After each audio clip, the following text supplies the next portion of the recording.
장의 말씀을 함께 보도록 하겠습니다.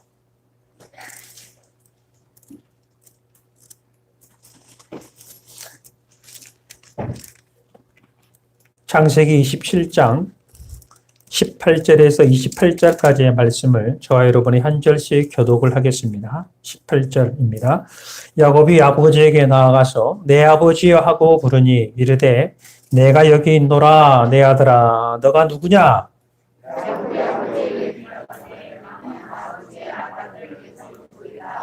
아버지께서 내게 명령하시더라.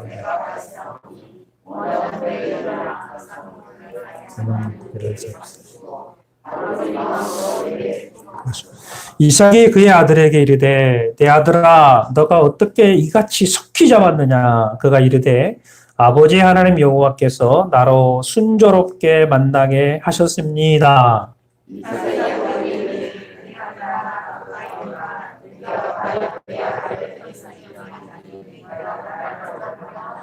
야곱이 그 아버지 이삭에게 가까이 가니 이삭이 만지며 이르되 음성은 야곱의 음성이나 손은 에서의 손이로다 하며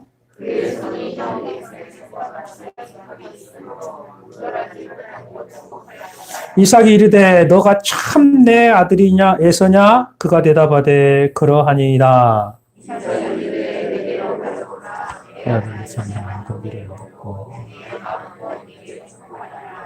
야곱이 그에게로 가져가니 그가 먹고 또 포도주를 가져가니 그의 아버지 이삭이 그에게 이르되 내 아들아 가까이 와서 내게 입 맞추라.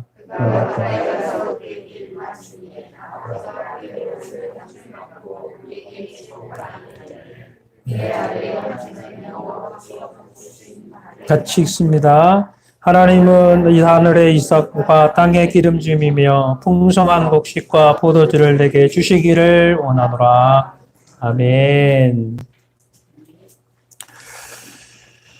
이삭은 장자인 에서에게 그리고 리브가는 야곱이 장자의 축복을 간절히 받기를 원했습니다. 그 했던 것은 사랑하는 사람이기 때문에 그렇습니다. 그래서 사랑하는 사람 정말 복을 받았으면 좋겠다. 그런 간절한 마음들이 있는 것이죠. 우리도 마찬가지입니다. 여러분, 우리도 복을 받아야 되지만 우리가 사랑하는 사람들도 복을 받아야 될 줄로 믿습니다. 그런데 그 사모함이, 그 간절함이 욕심이 되어서 속임의 죄로 빠지고 있는 모습을 오늘 본문에서 볼 수 있습니다. 지난 시간에 말씀을 기억해 보시면 어머니 리브가가 야곱에게 이렇게 이야기를 하죠. 너가 에서인 척해라. 너가 에서인 척해라. 내가 너를 도와주겠다라고 이야기를 하죠. 그러나 야곱은 어머니가 그렇게 말씀을 하셨어도 못내 마음이 불편한 거예요. 그래서 어머니, 아버지는 비록 눈이 잘 보이지는 않지만 그래도 제 목소리가 누구의 목소리인지를 정확하게 알고 있습니다.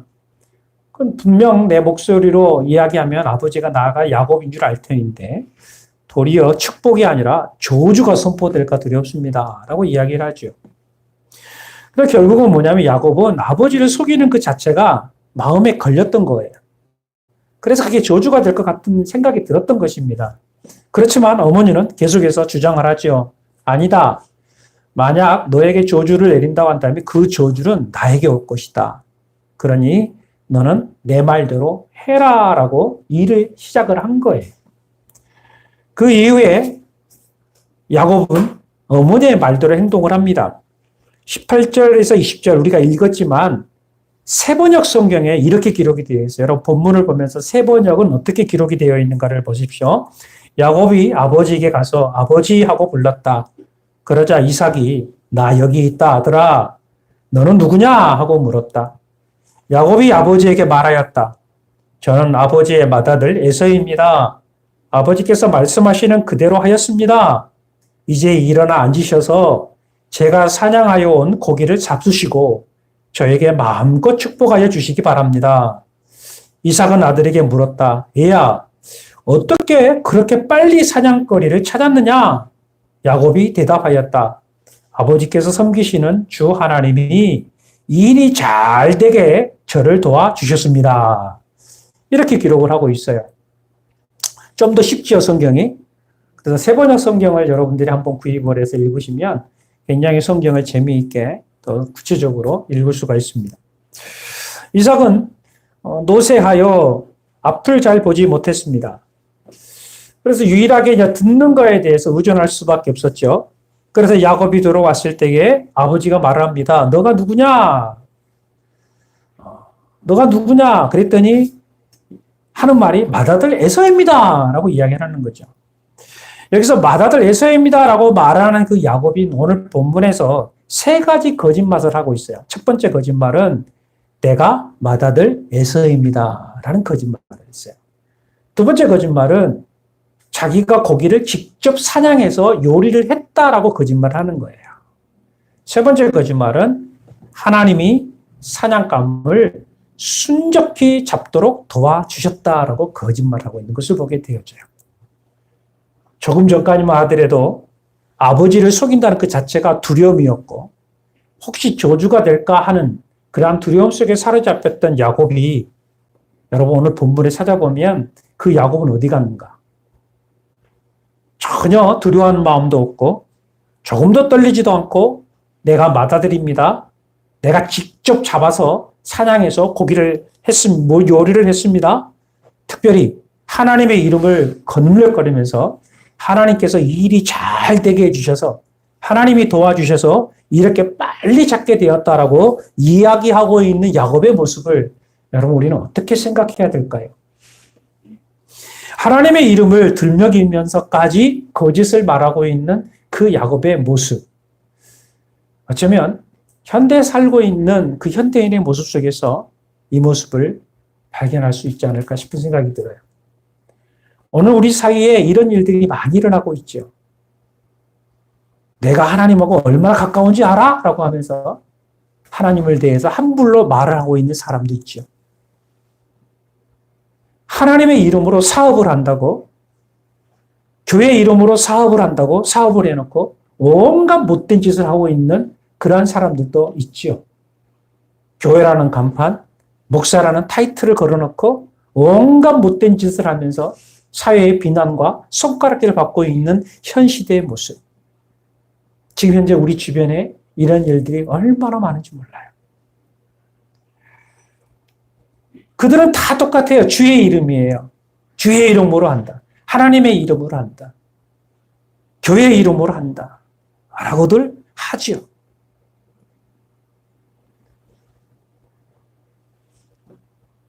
실질적인 일들이 우리 주변에 있지 않습니까? 직분자라고 해서 교회에 나가고 있다고 해서 믿고 그러냐고 하면서 일을 진행을 했어요. 그런데 얼마 후에 계약서가 없다는 이유로 사기치고 손해를 입히는 일들이 얼마나 많이 일어나고 있는지 모릅니다. 하나님의 이름을 내걸고 이렇게 하는 거예요. 이런 일들이 우리 삶 속에서 얼마나 가슴 아픈 일인지 몰라요. 여러분, 우리들도 우리 스스로를 잘 점검할 필요가 있어요. 우리는 속일 수가 없어요. 우리는 어디 가든지 그리스도인이에요. 나는 목사고, 여러분은 성도들이고, 집사이기도 하고, 권사이기도 해요. 그러다면 결국은 우리 스스로는 스스로가 더 조심스러워야 돼요. 누군가가 내가 일을 하고자 할 때에도 그들도 분명히 나를 성도라는 그 이유 때문에 교회에 다니는 사람이라는 그 이유 때문에 어쩌면 그 일을 더 쉽게 성사시키게 하고 더 우리와 더 좋은 교제를 하려고 할 수도 있어요. 그렇기 때문에 우리는 더 조심해야 되는 거예요. 더 약속도 잘 지켜야 되고요. 더 정직해야 돼요. 나로 인하여 하나님의 영광이 가리워져서는 안 되는 거예요. 나로 인해서 하나님의 영광이 나타나야지 하나님의 영광을 가리운 일이 없어야 된다는 것이죠. 우리는 매 순간 나도 야곱이 될 수 있다라는 생각을 꼭 하고 살아야 돼요. 하나님의 이름을 놓고 거짓을 말할 수도 있고 하나님의 이름을 놓고 사람을 속이는 그러한 현장으로 갈 수도 있는 그러한 삶 속에 우리가 있다는 사실을 항상 의식을 해야 돼요. 그렇기 때문에 우리는 거기 선을 넘어서는 안 된다는 거죠. 그런 일이 없도록 우리는 정말 조심해야 돼요.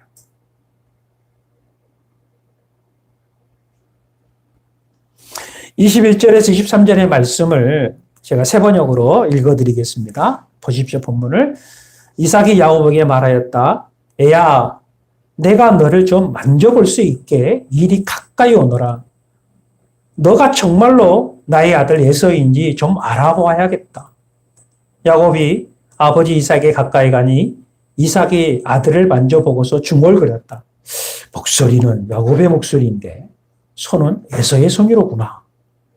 이삭은 야곱의 두 손이 저의 형 에서의 손처럼 털이 나 있으므로 그가 야곱인 줄 모르고 그에게 축복하여 주기로 하였다.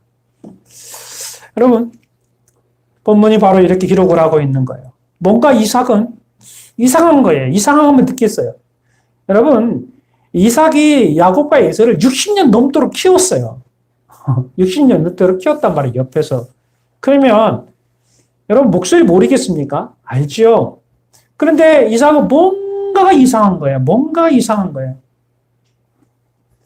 그래서 가까이 오라라고 이야기를 해요. 가까이 와라. 눈에 잘 보이지 않으니 또 귀로 듣긴 하지만 저도 이게 보면 귀도 그렇게 예전처럼 막지는 않았을 거라고 생각을 해요. 왜냐하면 나이가 들면 이 눈과 귀가 많이 약해지지 않습니까? 그런 게 사실이에요. 저도 최근에 갑자기 귀에서 쇠 하는 소리가 계속 나는 거예요. 그래서 병원에를 갔죠. 이비인후과에 갔더니 처음으로 이명이라는 말을 들었어요. 이명이라는 말이에요. 그래서 첫 질문이 스트레스, 요즘 최근에 스트레스가 많이 있었냐고 라고 묻더라고요. 그래서 목사가 무슨 스트레스가 있겠습니까? 많은 스트레스가 있지요. 코로나로 인해서 중지된 뭐 여러 가지 예배나 교회 생활이나 또 전도나 모든 것들이 참 여러분들한테 드러내지는 못하지만 목사로서의 갖는 스트레스가 이만저만이 아니죠, 사실은. 근데 무엇보다도 스트레스는 뭐냐면 여러분 성도들의 사업장들이 잘 되지 않는다는 것들. 그냥 생각하면 참 답답해요. 물론 하나님 앞에 새벽마다 기도는 하고 있지만 못내 저에게는 그것이 부담이 좀 되지 않았을까 하는 생각도 듭니다. 물론 이제 나이가 들어가기 때문에 그럴 수도 있겠지만 그것이 좀 컸던 것 같아요. 그래서 지금 치료 중에 있는데 그래서 제가 기도하거나 말씀을 묵상하면 이 집중이 잘 안 돼요. 왜냐하면 지금도 쎄 하는 소리가 계속해서 이게 귓가에 막 들려서 그래서 지금 좀 시간을 좀 지내야 되지 않을까 하는 생각도 같습니다만 여러분들 기도 좀 해주시기 바랍니다. 어쩌면 이 이야기하는 이유가 그거예요. 나이가 들어간다는 것도 있겠지만 뭐 저는 이 본문을 생각하면서 이삭의 답답함을 좀 생각해 봤어요. 보고 와야 되는데 보지 못한 큰 그 답답함. 자세하게 들어야 되는데 자세하게 듣지 못한 그러한 답답함이 이삭에도 있지 않았을까. 그래서 뭔가 직접 만져보고 뭔가 해보고 싶은 생각이 있었겠지요. 그래서 너 가까이 와라라고 하면서 너가 에서인지를 내가 좀 확인 좀 해봐야 되겠다라고 해서 만집니다. 근데 갸우뚱거리는 거예요. 이상하다. 목소리는 야곱인데 분명히 목소리는 야곱인데 손을 만져보니까 에서예요. 에서의 손이에요. 이것을 보면은 리브가가 완벽하게 준비를 해준 거예요. 완벽하게. 여러분 속이 들여도 완벽하게 속이 잘못 생각하면 이건 아니에요. 잊어버려야 돼요. 그래 이렇게 리브가가 준비를 하니까 이삭이 이상하단 말이에요. 이거. 목소리는 야곱인데 손을 만져보니 에서라는 거예요. 그래서 한 번 더 물어요. 24절에 한 번 더 물어요. 너가 정말로 나의 아들 에서냐? 라고 물어요. 너가 정말로라는 거예요. 너가 정말로 에서이냐? 그러자 야곱이 대답합니다. 예, 그렇습니다. 라고 묻습니다. 여러분 이게 어떤 의미인 줄 아세요? 지금 한 번에 더 기회를 주고 있는 거예요. 누구에게? 야곱에게. 어떤 기회예요? 어떤 기회예요? 돌이킴의 기회예요. 돌이킴의 기회. 너가 정말로 에서이냐라는 그 말은 돌이킴의 기회. 다른 말로 표현하면 회개의 기회, 회심의 기회를 지금 주고 있는 거예요. 처음에는 욕심에 이끌려서 내가 정말로 복을 받아야겠다는 그런 일념 때문에 어머니와 함께 모의를 하고 거짓을 말을 했지만 한 번 더 기회를 주는 거예요. 너가 정말로 에서이냐고 물었을 때에 그것을 돌이키라는 거예요. 그게 맞느냐? 이것은 하나님이 우리에게 주시는 말씀이거든요. 하나님이 여전히 지금도 계속 우리에게 질문을 던지고 있는 거예요. 정말이냐라는. 이것은 돌이켜라라는 의미예요. 하나님의 사랑의 끝이 없다라는 의미는 바로 돌이킴의 사랑이 있기 때문에 그러는 거예요. 언제나 돌이키고 다시 돌아오기를 기다리는 하나님 아버지의 마음을 우리는 여기서 발견할 수 있는 거예요. 탕자가 집을 나갔지만 아버지는 그 아들이 돌아오기만을 간절히 기다리는 마음을 오늘 여기에서 엿볼 수 있는 거예요. 사랑하는 여러분, 하나님의 기회는 여전히 우리에게 있다는 사실을 기억하시기 바랍니다. 그래서 항상 하나님 앞에서 돌이키고 주께로 돌아오는 게 복이에요. 그런데 야곱은 그 기회를 놓치고 맙니다. 네, 그렇습니다라고 하면서 그것을 인정해 버리지요. 내가 에서입니다라고 말을 하는 거예요. 왜요? 복을 받으려고. 그러면서 에서의 인체를 계속합니다. 즉 멈추지 않고 직진해 버리는 거예요. 결국은 이 일로 인하여 자 보십시오. 25절 26절에 이삭은 말하였다. 나의 아들아 너가 사냥하여 온 것을 나에게로 가져오너라. 내가 그것을 먹고서 너에게 마음껏 복을 빌어주겠다. 야곱이 이삭에게 그 요리한 것을 가져다 주니 이삭이 그것을 먹었다. 야곱이 또 포도주를 가져다가 따르니 이삭이 그것을 마셨다. 그의 아버지 이삭이 그에게 말하였다. 나의 아들아 이리 와서 나에게 입을 맞추어 다오. 마침내 이삭은 에서라는 말을 듣고 그 야곱의 말을 듣고 축복하기로 결심을 했습니다. 그래서 가지고 온 음식을 아주 맛있게 드셨습니다. 그리고 잘 숙성된 포도주를 마셨습니다. 그리고 아들에게 입 맞추며 입을 맞춰달라고 이야기하는 거예요. 이거 입을 맞춰달라는 의미는 뭐냐면 존경과 사랑과 신뢰의 관계거든요. 존경과 사랑의 신뢰의 관계. 그런데 여기서 우리가 주의 있게 살펴봐야 되는 게 뭐냐면 자, 야곱은 어차피 속이더라도 이삭은 아버지이기 때문에 그래도 아버지와 입맞춤이기 때문에 어쩌면 상관없는 것을 어차피 아버지니까 상관없는 것처럼 생각할 수 있어요. 그런데 아버지 편에서는 입을 맞출 때 누구로 생각하고 입을 맞춘 거예요? 당연히 마다를 에서인 줄 알고 입을 맞췄다라는 거겠죠. 이거 차이점이 있는 거예요. 결국은 아버지에게 상처를 주는 것이고 아버지에게 거짓을 행하는 거예요. 야곱은 스스로가 정당하다, 나는 당당하다라고 말할 수 있으나 그러나 아버지 편에서는 분명하게 이것은 아버지를 속이는 결과가 되어지는 것이죠. 여러분, 이것을 통하여서 야곱은 속임으로 장자의 축복을 받게 되어집니다. 하나님이 말씀하시는 대로 큰 자가 작은 자를 섬기리라 하는 말씀처럼 되어지고 있는 장면처럼 보여지기도 해요. 하지만 이 방법은 결코 하나님이 원하시는 방법이 아니라는 거예요. 이 일로 인하여서 리브가와 야곱은 이별의 삶을 살아가게 되어집니다. 죽을 때까지 서로 얼굴을 보지 못하게 되는 것이고 20년 넘도록 야곱은 죽도록 고생만 하는 고생의 길로 들어가게 되어집니다. 20년이라는 시간 동안. 그런데 그 20년 기나긴 시간 동안 그는 연단받고 비로소 돌이켜요. 비로소 돌이키고 회심을 하고 하나님께서 주신 복의 길로 들어가게 되어진 것을 보게 되어집니다. 사랑하는 성도 여러분, 오늘 본문을 통해서 우리가 보는 건 뭐냐면 복을 받더라도 하나님 방법대로 복을 받아야 돼요. 하나님 방법대로 복을 받아요. 복은 내가 원한다고 해서 받아지는 것이 아니라 하나님이 주실 때 복이 주어지는 거예요. 그래서 꼭 기억해야 돼요. 세상적으로 나의 욕심대로 나의 의지대로 복을 사모하거나 복을 쟁취해서는 안 되는 거예요. 설령 그것이 복이 된다 할지라도 그것은 나중에 고생길로 들어가게 되는 거예요. 그러므로 결론은 뭐예요? 복은 하나님이 나에게 주실 때만이 가능하다는 거지요. 그래서 하나님이 주신 그 복을 우리는 사모하고 하나님이 주신 그 복을 우리는 받아야 되는 거예요. 그것이 진정한 복입니다. 그렇다면 하나님이 주신 복, 자, 하나님의 복은 이렇게 선포되고 있습니다. 27절 말씀.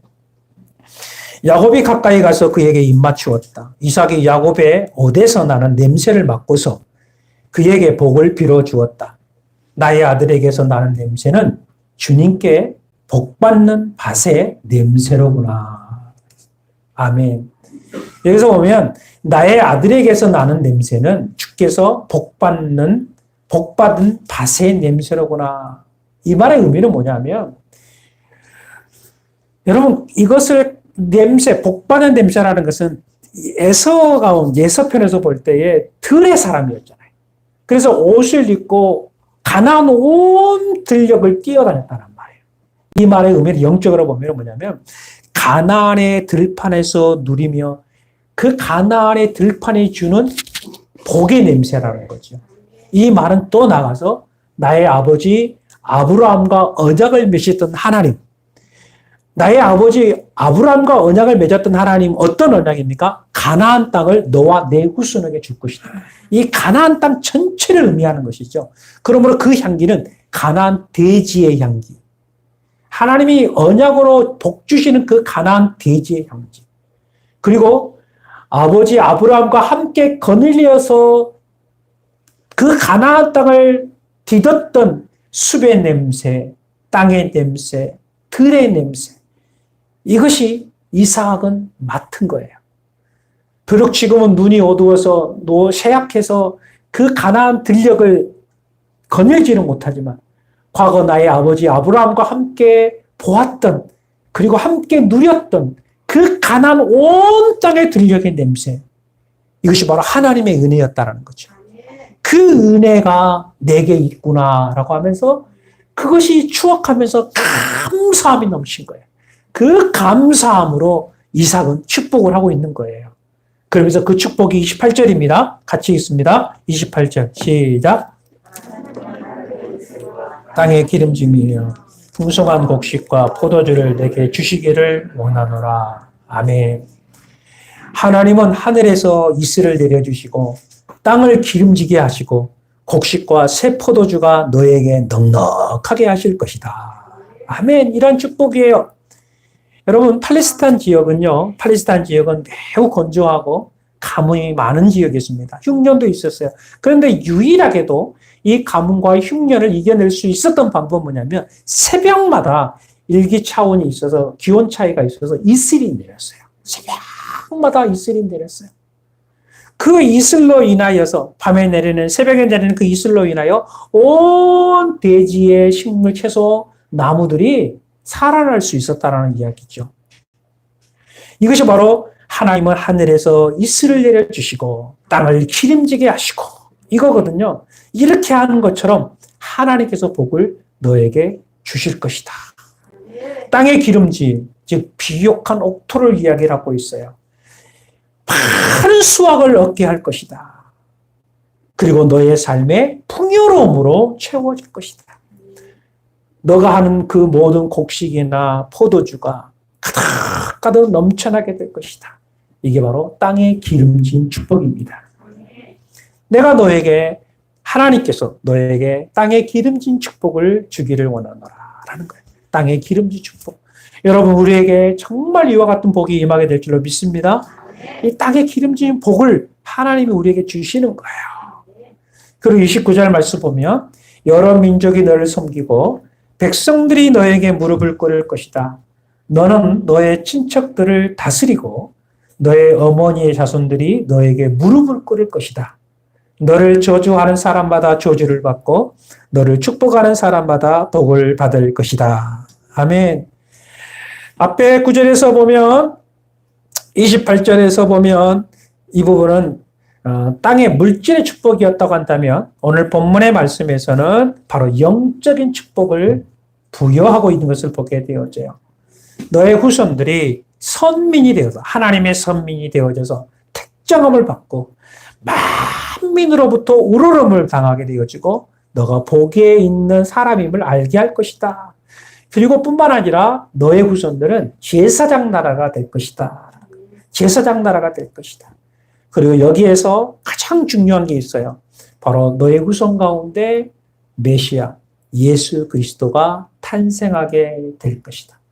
그리고 그 메시아를 통하여 온 인류가 구원을 받게 될 것이다. 라고 지금 이삭은 축복을 하고 있는 것을 보게 되어지는 거예요. 아버지 아브라함과 언약을 맺었던 그 하나님께서 자신에게도 그 언약을 지키셨고 이제 그 후손들에게도 이와 같이 간절히 지키시를 바라는 마음으로 신령한 마음으로 아버지가 아들에게 축복하고 있는 것을 보게 되어집니다.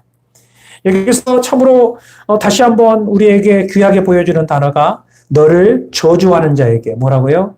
너를 저주하는 자에게 내가 저주하고 그 다음에 너를 축복하는 자에게 너를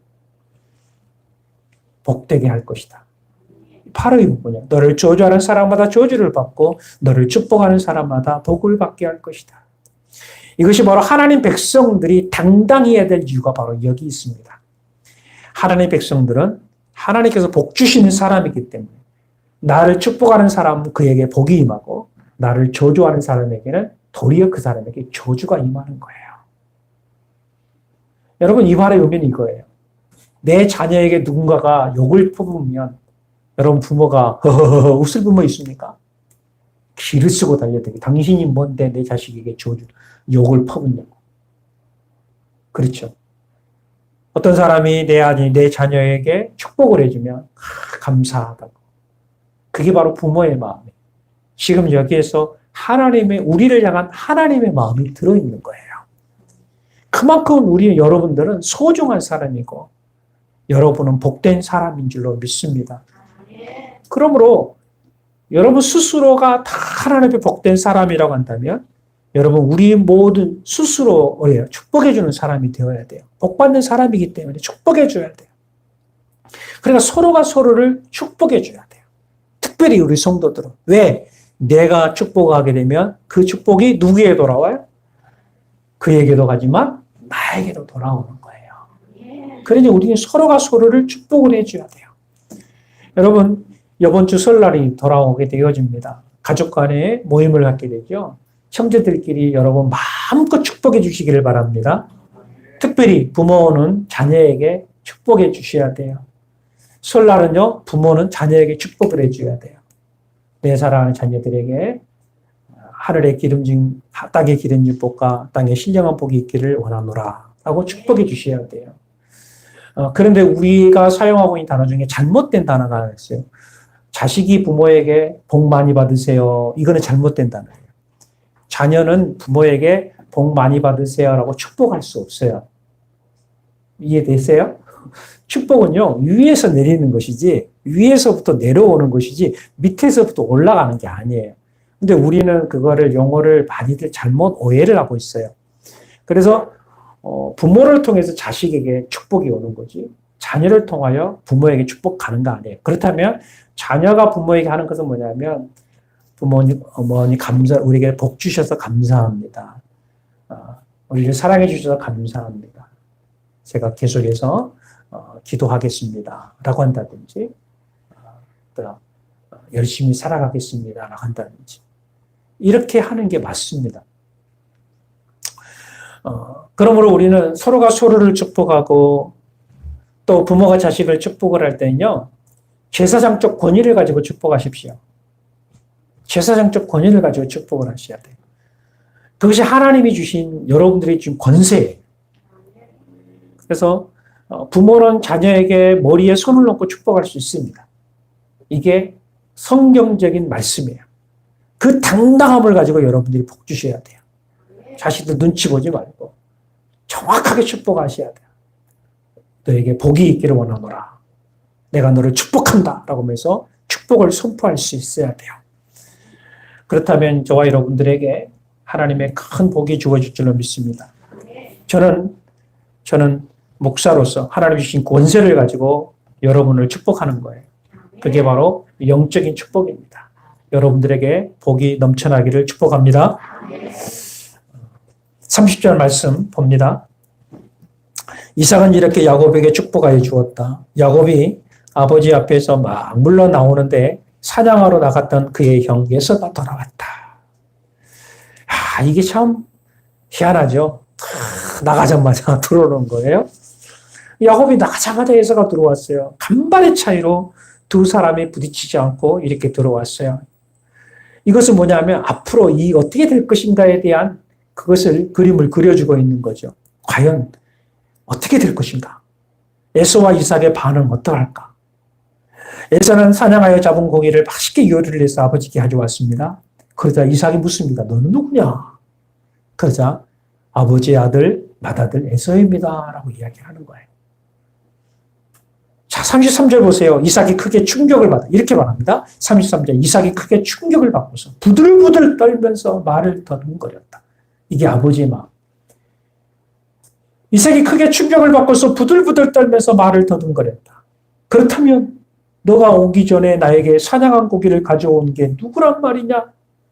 너가 오기 전에 내가 그것을 이미 다 먹고 그에게 축복하였으니 바로 그가 복을 받을 것이다. 그러자 34절, 35절 아버지의 말을 들은 예서는 소리를 치며 울면서 아버지께 예언하였다. 저에게 축복하여 주십시오, 아버지. 저에게도 똑같은 복을 빌어주십시오. 그러나 이삭이 말하였다.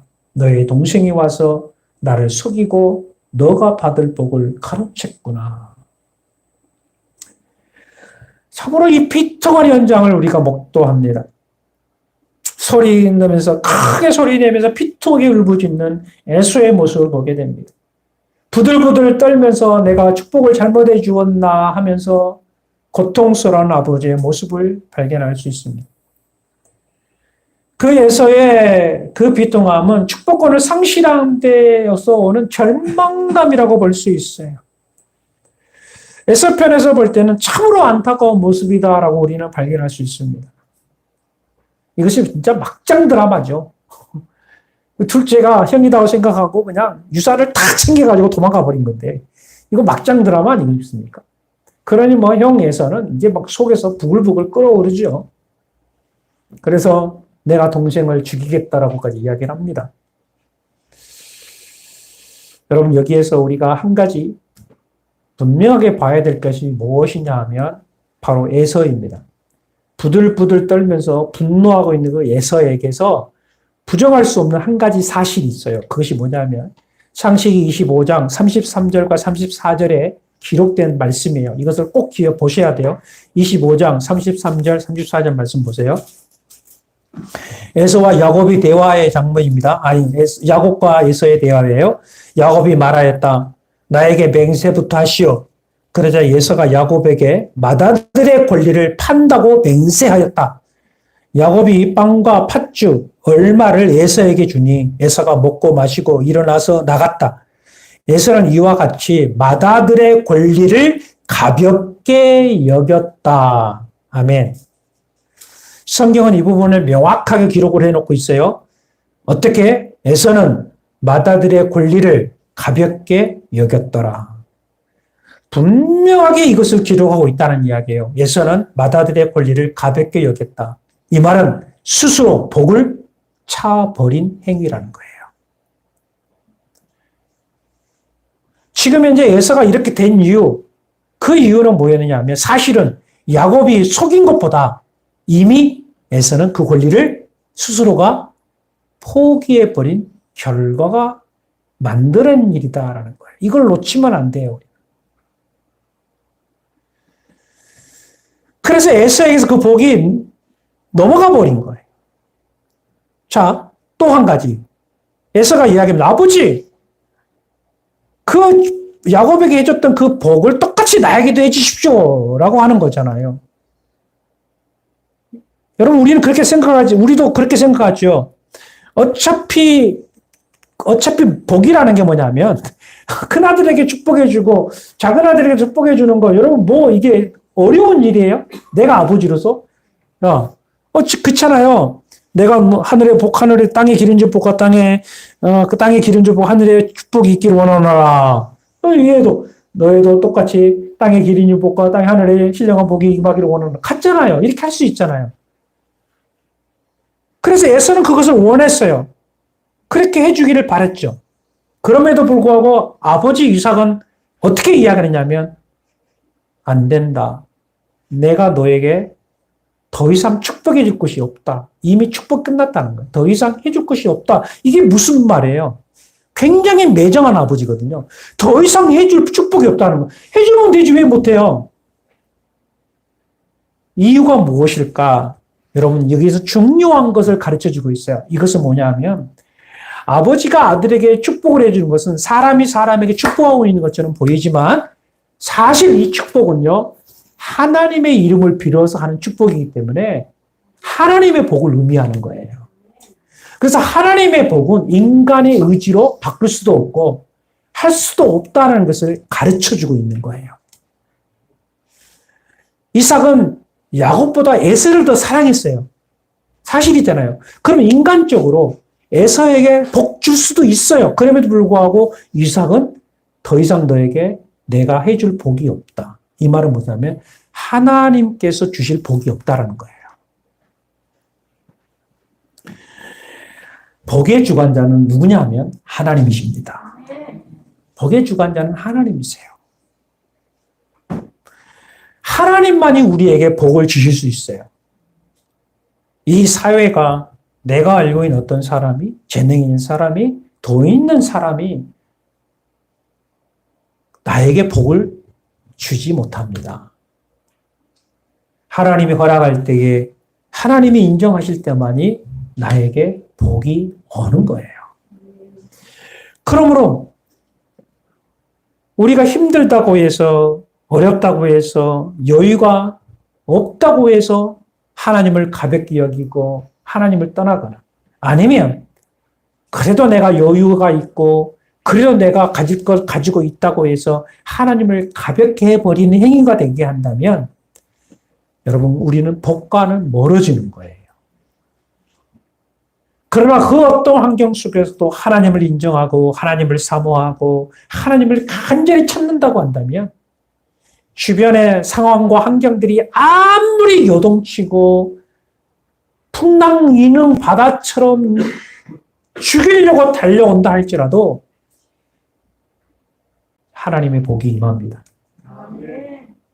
땅의 기름진 복과 하늘의 신령한 복이 우리에게 주어진다는 사실이에요. 이것이 하나님의 자녀에게 주어지는 당당한 복입니다. 이 복은 저와 여러분이 받게 될 복이에요. 하나님께서 분명히 저와 여러분들에게 이 복을 허락하실 줄로 믿습니다. 그러므로 이 복을 사모하십시오. 간절하게 사모하세요. 그 야곱의 속임을 사모하지 말고 그 속이기 이전에 야곱이 장자의 축복을 사모했던 그 사모함처럼 우리가 사모를 해야 돼요.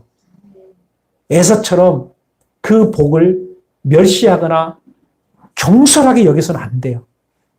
그래서 다 하나님 앞에 간절한 마음으로 사모하게 되면 때가 되면 그 하나님 편에서 서서 하나님의 그 때가 되면 분명히 우리 하나님께서는 땅에 기름진 복으로 하늘의 신령한 복으로 채워주실 줄로 저는 분명히 믿습니다.